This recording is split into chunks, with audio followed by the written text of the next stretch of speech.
What's up, everyone? Welcome to the Supreme Decisions Legal Minute Podcast, and I am your host, Supreme Decisions. Well, today I'm actually going to do something that I told you guys I'm going to start getting into more, and that's the Red Pill Diaries, because remember, the only thing I'm offering you is the truth, nothing more. What happens here is I'm going to give you kind of a reading, because today I want to talk about something. One of my favorite movies that I like to actually watch with my son is Liar Liar. Now, the thing I like about Liar Liar is pretty much the overacting of Jim Carrey, where he's just extra on everything. But the context of it is the understanding, because there's one line where you say, "The truth shall set you free."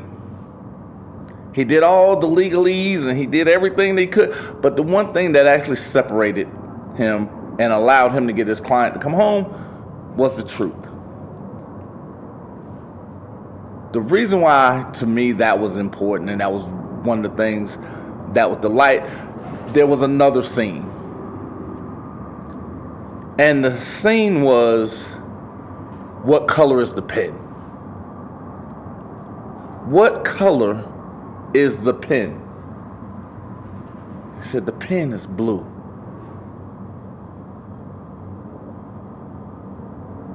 Now, what does Liar Liar have to do with a Red Pill Diary? My question to you in this episode is, what color is the line? Because today, I'm giving this to everybody, but I'm talking to police officers in particular. Because a lot of times we're looking at things, and even Antonio Brown, there's no such thing as racism in America anymore. Kanye West, slavery was a choice, until you got context. Then you understood the deeper nuances of his vocalizing slavery is a choice, not was. And we understand today there are certain issues that plague our society which come up, hell, for the most part, not even knowingly that we're interacting in them. And when that comes up, it brings me to Herb Robinson. He's a 30-year vet of the Kansas City Police Department. He is a detective. He was pulled over by Cole Mulder and Marcos Olivias. Now, one of the reasons I'm asking what color is the line, one of the reasons why I'm speaking on the nuances of racism, it's the understanding of the programming. When Amber Ruffin did a show that I did a play on, which was Propaganda, she explained not only the nuances, but the actualities of the programming that goes into us believing police officers are good people. That's a ongoing thing that they're doing. It is a conscious effort that, the morality of murder, police are the good guys, and we're making excuses for them. Now, what happens when they're not? Herb Robinson was working. He was in full uniform. He was in a police vehicle, had police tags. He was pulled over by Cole Mulder, Marcos Olivias.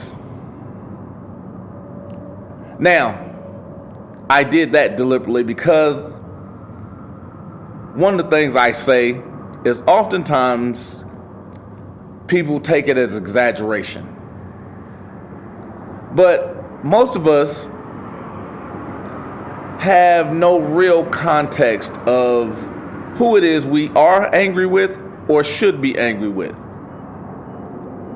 The reason why I'm saying their name is I'm from the generation of Tupac.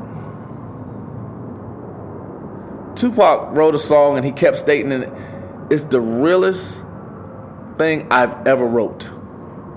This be the realest verse I ever spoke. While singing that, he's in the background saying, say their name. Say their name. What happens is when you start pointing out the things that are bad, the things that are corrupted, the things that are causing confusion, the thing that is actually most detrimental to even the good cops, it forces the change here. And for those that can't see me, I'm pointing at my brain. Because again, you hear me talk about the matrix. It's not the spoon that bends, it's our mind. Good and evil rest in the decision making of the mind. That's what I'm offering you, because I'm offering you the truth, nothing more. It's up to you to walk through the door. When you look at Cole Modier and Marcos Olivia pulling over a police officer that's dark skinned, who's in uniform, who's in a police car, who is not breaking the law. The question is, what color is the line? Because I say this all the time. They're using stock language. They don't know how to articulate. Why? Because Jordan B. Prince says these people are not the most intelligent. All they do is follow orders. Now, while in uniform, while in a police car, being pulled over, not because he was doing anything wrong, not because there was a report of someone stealing a police car. They pull him over and ask him, where you going? What you doing?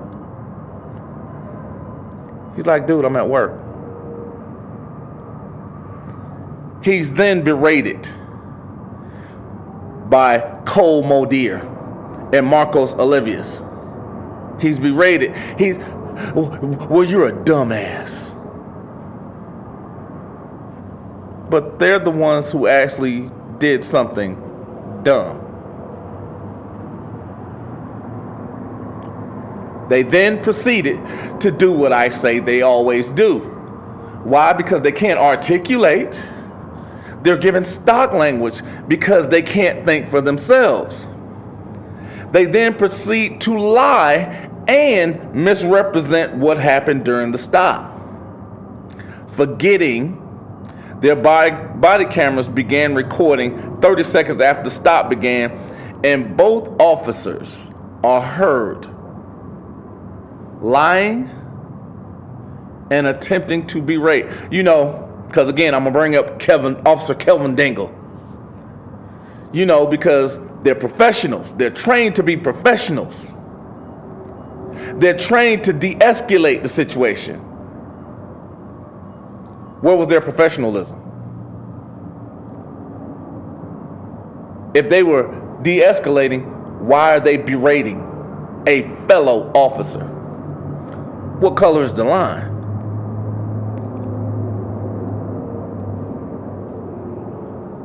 Because Modier and Olivius were the aggressors.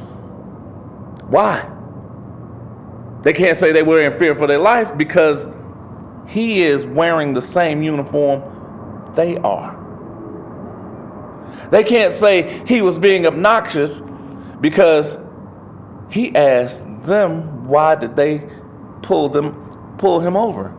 You know, because Terryville, Ohio states they must be able to articulate. So even a cop asking another cop to do a job properly, he's the problem. What color is the line?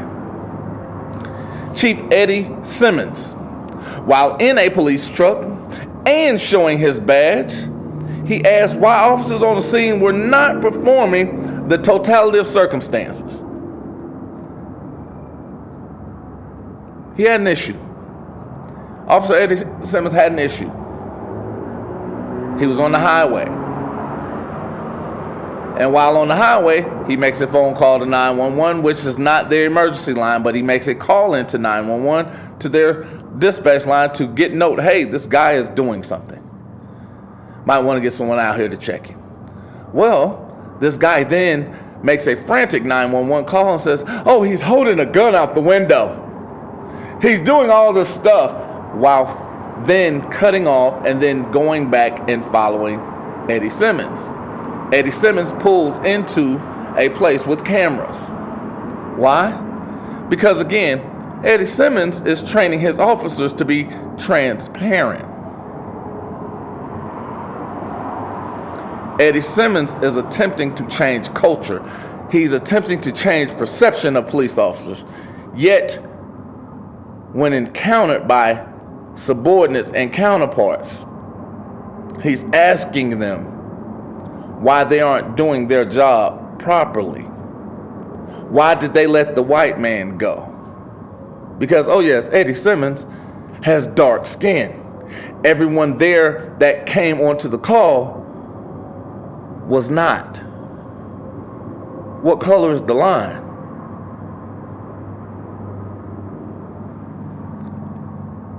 One officer told him that doing a totality of circumstances, that wasn't even relevant.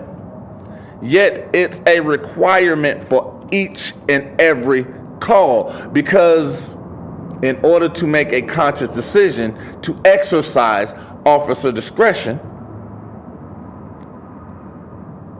you got to know what the hell's going on. How are you going to make a decision without being fully informed of what the situation is? I'm going to say that again. How are you going to make a informed decision when you don't know what the entire situation is?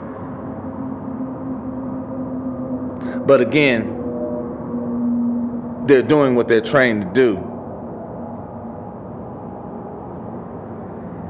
It's irrelevant simply because they're not trained to solve crimes. But here's my question again, Officer Kevin Dingle. Where was their professionalism? Where was their training at to do what they're required to do of the totality of circumstances? Because it is a requirement of law. Because what if you run into someone such as myself that is knowledgeable? Because you need someone on your team that knows the game and knows how to play it. What happens when you run into that person? Because the simple fact they did not go through the totality of circumstances, meaning their police reports are lies. And incomplete at best. Even if they don't lie, it's incomplete. What happens if we're standing in front of a judge? What happens if that stop then goes beyond 19 minutes? You see the lies you've been told?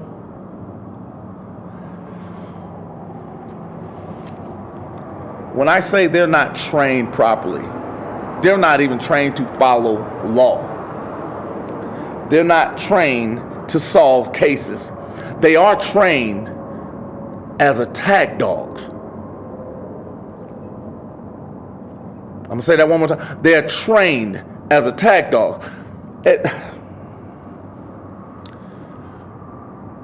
I always tell people the one thing that I actually get around and do whatever is the simple fact I think everybody's stupid. That's how I approach every situation. I often think every police officer that I encounter is an idiot. Why? Because I allow the intelligence to be the surprise. Because whenever I look at these books, I listen to these police officers, even I'm going to get into the one, because I'm actually going to do a short video on this one, where the police chief, this is why you can hold the captains, these people that speak on behalf, these police lovers. How you have someone speak on their behalf that wasn't on the scene. There was a stop. There was a Delaware lacrosse team, a female lacrosse team that was stopped in Georgia, South Georgia. I constantly talk about how bad Georgia is. They were stopped. One officer says, hey, it was an illegal lane change, but we're probably going to find some weed. He then proceeds to lie to these children. And I do mean the way I just said that, because again, if Ezekiel Elliott can be 23 years old and he's still a kid, he's only 23. These young ladies aren't graduated from college yet. So they're still kids. They have children's mentality still. And then they're told they have to go through the bags. Supervisor who wasn't there states, well, no one went through their bags, yet we got body camera video that says otherwise. We have actual film from the kids that were filming it that says otherwise. So he's no longer covered because they didn't have consent or probable cause to go through those bags. But they threw him out there. He's now liable for those words. He's liable for their actions. What color is the line? Because the whole thing is when you begin to fight back or push back against that line, they ask you, well, whose side are you on? I thought you were protecting the people. I'm on the side of the people. Because that's what we're all sworn to do. Just like I work for the police department. I don't work for the people. Yet your oath says otherwise. The one that you swore to God, you held your hand up to, that says otherwise. But what color is the line? Because you are loyal to who? Because the exact second that something happens, nobody has anything to say. I wonder why. You don't have that protection anymore. I wonder why. Then we go to Officer Jackson. Let me correct that. Federal Officer Jackson. Guess why she was pulled over multiple times? She was pulled over driving through, you guessed it, Georgia. Alabama and Georgia. She made eye contact 4 times. Not because she's speeding, not because she's switching the illegal lane change, as one officer stated, not because her tent was too dark. Yet, this officer was pulled over multiple times for making eye contact. What color is the line? St. Louis officer was shot by a white officer while speaking to police officers. Let me give you this story, because when I first read it, it was sad, but it was also hilarious, because there was a young man who had fled the scene of a robbery. He had taken a shot at police officers. Well, he's got that getting away from the cops speed, apparently.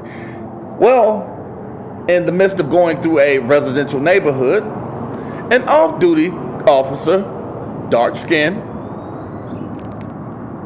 hears the gunshot. He sees the guy running through his yard. The guy pulls the gun on him. He pulls out his service pistol, takes a shot. Bow! Does not hit the suspect.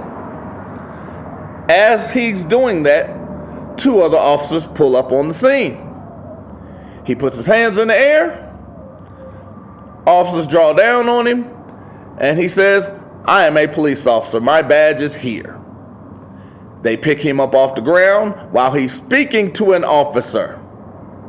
A 3rd officer shows up on the scene without provocation, no gun in hand. The gun is in his waistband. He's standing within feet of another police officer. He is then shot by this 3rd officer, who stated he was in fear for his life, yet no one had guns out.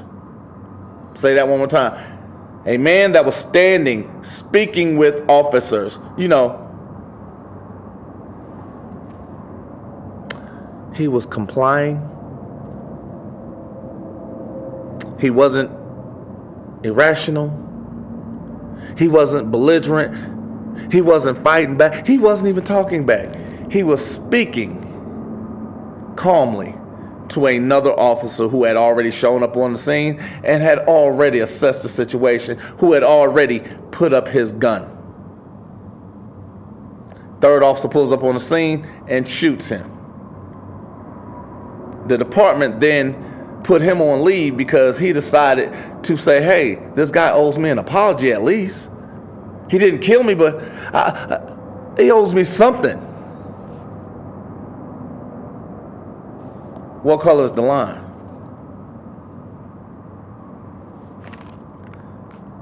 Those officers that were on the scene initially left the officer who shot him out of their reports. When the suspect was caught, they deliberately left the officer who shot him out of the media.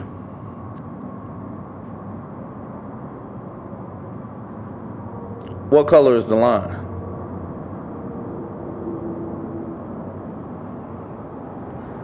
If they're willing to hide a white counterpart from their own who did a deliberately negligent act and won't even issue an apology to the person that they call their brother,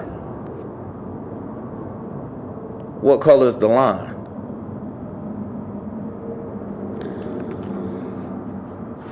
During the Derek Chauvin trial, I actually said this on Angry Soccer Mom's show. 3 St. Louis officers who had beaten a black counterpart, dark skin. It was the most amazing thing. They obstructed justice, lied in their state. There's a pattern going on here, right? 3 police officers beat up a black police officer. They lied about what they did. They lied at the grand jury, and they obstructed justice because they hid evidence of beating one of their own. Now, during the federal trial, during this trial, the most amazing thing happened. There was no coverage. Nobody knew the trial was even going on. Why? Because they was like, look here, look here, look here. Don't look at the actual trick. We're going to give you Derek Chauvin, but we're not going to give you these 3 that did absolute wrong. There was proof they obstructed justice. There was proof they lied in their statements. It was proof that they lied during the grand jury. Why? Because it was on video. The thing that Arizona doesn't want anybody to do. They don't want any videotape, even though they used the videotape of a bystander because it was better quality and had a better angle that acquitted the officers of wrongdoing. But they don't want you doing it anyway, because if you're videotaping it, they can't manipulate it. They don't have control of it. Because if they don't have control of it, they can't spin the story because they're the good guys. But during this, they acquitted these 3 officers. Why? They were asked directly, why did you beat him? Was he resisting arrest? Each officer said no. Was he committing a crime? No. Was he tearing up anything? No. Why did you beat him? Because he was there. What color is the line? Because he's a cop too. I keep asking this question, but nobody can answer that. Because again, you'll tell me, blue lives matter. What are you, a Smurf? Because those are the only blue I know, because you're putting on a uniform. When you take that uniform off, are you still blue? Because B.B. King was blue. Understand the context. B.B. King didn't desecrate the American flag. But now we're going to go into some relevance, because at the end of the day, when I talk about putting their character on trial. The more I talk about it, the more I'm showing you, the more it is that it sounds like the system is broken in its current state for what they say, what they want us to believe it is. It's a system of justice for who? They don't even protect themselves. Although they'll want you to believe being a police officer is dangerous. It's only dangerous or detrimental because of bad policing. You never heard me yell, defund the police, because no, I actually think it's something that's needed. I think police officers are needed when they are doing it properly. When you're doing the job properly, I think you're needed. Just like I think the person doing fries at McDonald's, they're needed because I need my fries hot. I need them salted properly. But when you have someone that's not doing it properly, why are they even working fries? If you can't add up money, why are you working the register? If you can't be articulate or charismatic, why are you at the drive-thru? We're putting these people as deities, people that are infallible. We're putting these people on pedestals, and then we're saying they can do no wrong while at the same time excusing their murders and making excuses for their bad behavior. It's just a few. I can give you 40 podcasts right now on just a few.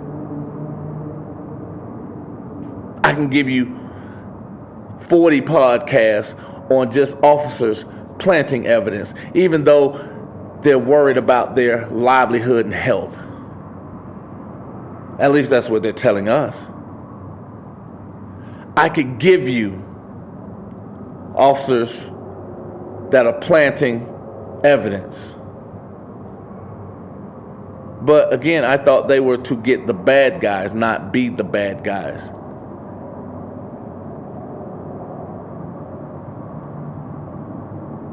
But let me move on. Police officer Mel Proctor tased, ordered to the ground, pepper sprayed, handcuffed, and arrested Officer Stephen Alexander. That's a mouthful to say.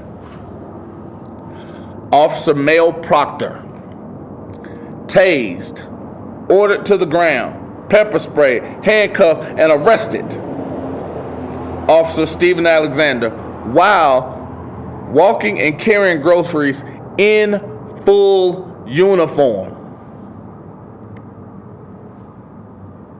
Maybe I'm not catching this, because again, Officer Mel Proctor tased, ordered to the ground, pepper spray, handcuffed, and arrested Officer Stephen Alexander while walking and carrying groceries in full uniform. I guess he thought he was dangerous because, I have that same exact feeling whenever I see cops. I think they are dangerous. I think they have an inability to listen or cooperate. I think they have an inability to actually perform their job properly.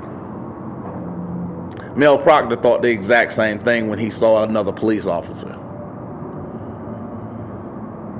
These 3 St. Louis officers thought the exact same thing when they saw another police officer. The St. Louis officer thought the same thing when he shot another police officer. Officer Jackson had that same feeling when she saw another police officer. Eddie Simmons was taken as that same action when he was seen by other police officers. Cole Modier, Marcos Olivius thought the exact same thing when they saw another police officer. But here's the thing, Mel Proctor didn't stop there. To justify this level of incompetency, Mel Proctor lied in his report. What color is the line? Now, I want you to, I'm gonna take a hold right there. Not sure if you're catching this. They have the inability to tell the truth. Most of these are trained liars. It's okay for them to lie to you. It's okay for them to manipulate you, but yet they're the good guys. Why would they lie to you or about you?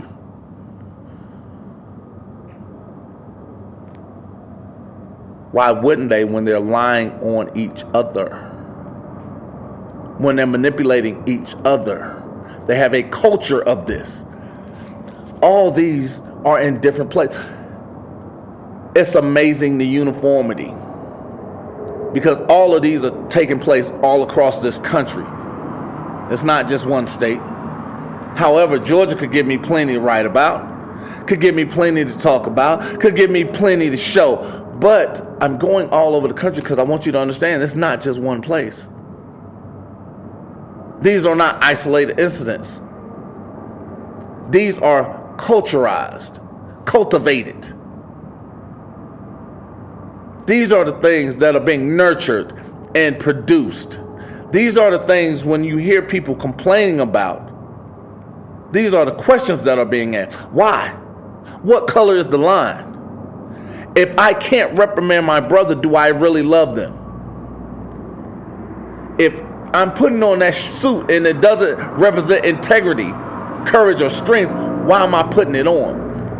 Why am I asking others to accept me putting it on? Why am I asking others to respect me when I put it on? If my actions do not coincide with what it's supposed to represent. Notice I used the word supposed to because, again, they're doing what they're trained to do. Because if you notice, all of them lied.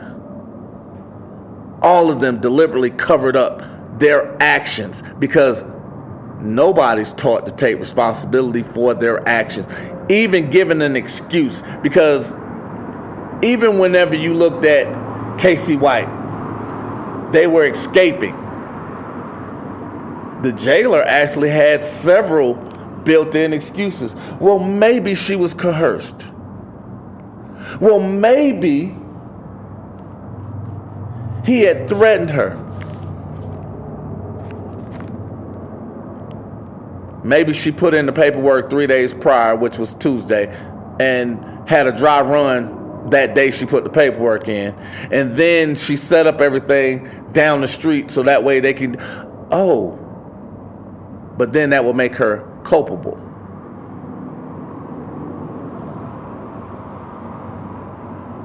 Do you see the lies you've been told? Because if you make sure she accepts responsibility, that lays the negligence on everyone around her. Because now every case that she comes involved with or was involved with, every complaint that was made up, now that has to be taken seriously. Now it has to be taken seriously. Now it has to be taken seriously. So whenever I say these cops' names,